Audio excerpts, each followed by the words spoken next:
चुनाव में मचे सियासी बवाल के बीच दिल्ली कांग्रेस अध्यक्ष देवेंद्र यादव ने आम आदमी पार्टी की केजरीवाल सरकार पर हमला बोला। उन्होंने दिल्ली नगर निगम में तीसरे टर्म में अब तक दलित पार्षद को मेयर न बनाए जाने पर दिल्ली कांग्रेस ने आप के साथ मेयर डॉक्टर शैली ओबराय को भी आड़े हाथों लिया। उन्होंने कहा कि राष्ट्रीय राजधानी में कांग्रेस सरकार के दौरान दलितों के लिए शुरू की गई कई योजनाओं को बंद कर दिया गया या उसकी राशि में कटौती कर दी गई। हरियाणा चुनाव से पहले भाजपा को एक और बड़ा झटका लगा है। आपको बता दें कि आदित्य चौटाला इनेलो में शामिल हो गए हैं। 2 दिन पहले आदित्य चौटाला ने हरियाणा कृषि मार्केटिंग बोर्ड से इस्तीफा दिया था। इनेलो विधायक अभय सिंह चौटाला ने आदित्य चौटाला को शामिल करवाया। इनेलो की टिकट पर आदित्य चौटाला के चुनाव लड़ने की संभावनाएं तेज हो गई हैं। इस मौके पर अभय चौटाला ने बड़ा दावा किया है। उन्होंने कहा कि इनेलो का कुनबा लगातार बढ़ता जा रहा है। बीजेपी के और भी बड़े नेता इनेलो में आने को आतुर हो रहे हैं। जम्मू कश्मीर विधानसभा चुनाव की तैयारियां जोरों पर हैं। ऐसे में चुनाव को मद्देनजर रखते हुए बीजेपी के एक और उम्मीदवारों की सूची जारी कर दी गई है। भाजपा द्वारा जारी उम्मीदवारों की छठी सूची में 10 उम्मीदवारों के नाम हैं। इस लिस्ट में भाजपा ने 5 मुस्लिमों को भी टिकट दिया है। आपको बता दें कि आर्टिकल 370 हटने के बाद जम्मू कश्मीर में पहली बार चुनाव हो रहे हैं। उत्तराखंड का सियासी पारा इन दिनों हाई चल रहा है। दरअसल आगामी उत्तराखंड विधानसभा चुनाव 2027 में चुनाव न लड़ने के सवाल पर उत्तराखंड के पूर्व मुख्यमंत्री और कांग्रेस नेता हरीश रावत ने कहा, मैं पार्टी के लिए काम करूंगा। मैंने देखा है कि जब भी मैं प्रचारक की भूमिका में रहा हूं, तब मेरी भूमिका ज्यादा असरदार रही।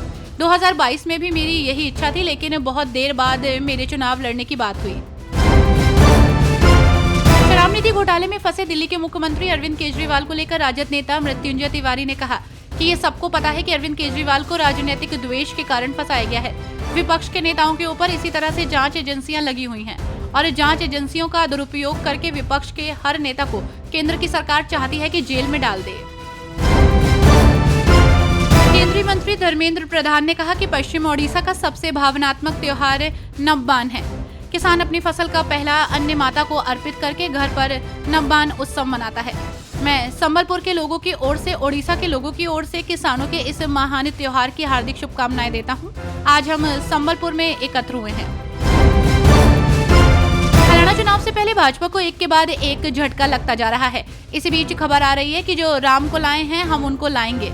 गाना गाने वाले मशहूर भजन गायक कन्हैया मित्तल अब कांग्रेस में शामिल हो सकते हैं। कन्हैया मित्तल ने कहा कि मैंने कभी भाजपा नहीं ज्वाइन की थी। उन्होंने उत्तर प्रदेश के मुख्यमंत्री योगी आदित्यनाथ को अपना गुरु बताया। कयास लगाए जा रहे हैं कि कांग्रेस कन्हैया मित्तल को विधानसभा चुनाव के लिए टिकट दे सकती है।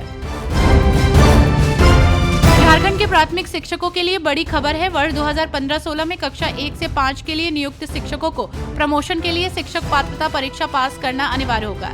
स्कूली शिक्षा एवं साक्षरता विभाग ने समीक्षा के बाद पूर्व से कार्यरत प्राथमिक शिक्षकों की तरह वर्ष 2015-16 में नियुक्त प्राथमिक शिक्षकों को इस अनिवार्यता से छूट देने की मांग को खारिज कर दिया है। बिहार के बीजेपी प्रदेश अध्यक्ष दिलीप जायसवाल ने आम आदमी पार्टी पर निशाना साधा। दिलीप जायसवाल ने कहा कि जिस बुनियाद पर आम आदमी पार्टी बनी थी, ये लोग जितने भी आम आदमी पार्टी के नेता हैं वो अपने सिद्धांत को भूल गए हैं। आगे उन्होंने कहा कि आम आदमी पार्टी के जितने नेता हैं सब भ्रष्टाचारी हैं। चुनावी हलचल के बीच अफजल गुरु को लेकर उमर अब्दुल्ला के बयान से भूचाल आ गया है। इस पर बीजेपी नेता और पूर्व केंद्रीय मंत्री रविशंकर प्रसाद ने तीखी प्रतिक्रिया दी है। उन्होंने कहा कि अफजल गुरु कौन था? क्या वो बड़ी आतंकी गतिविधियों में शामिल था या नहीं?